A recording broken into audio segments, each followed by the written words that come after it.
Hello friends, I'm going to talk about the tariff policies of Donald Trump and implications for India.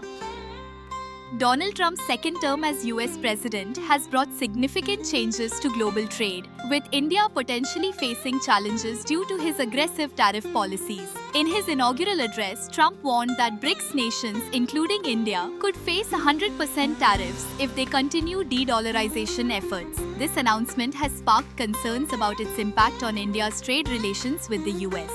The US is India's largest trading partner, contributing over 18% of India's total exports. Bilateral trade between the two nations reached $120 billion in FY24, with India maintaining a trade surplus. Key exports include textiles, pharmaceuticals, and IT services. However, this surplus, coupled with Trump's labeling of India as a tariff king, makes India a target for heightened tariffs. India's domestic tariffs on US goods, such as 30% on tobacco, contrast with the 60% average tariff imposed by the US on Indian exports. While India's tariff gap with the US is smaller than that of China, it remains a critical issue.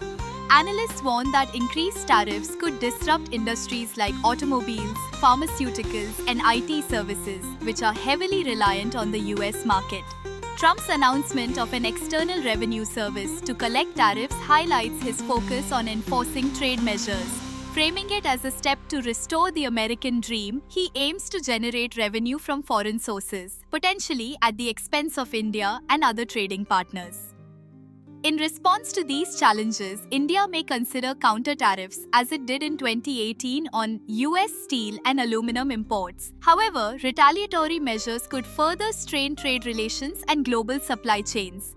Despite these challenges, opportunities exist. With firms looking to diversify away from China, India could position itself as an attractive alternative manufacturing hub. Strengthening export diversification and reducing reliance on US markets could mitigate risks. India's stance on de-dollarization is also more cautious compared to other BRICS nations like Russia and China.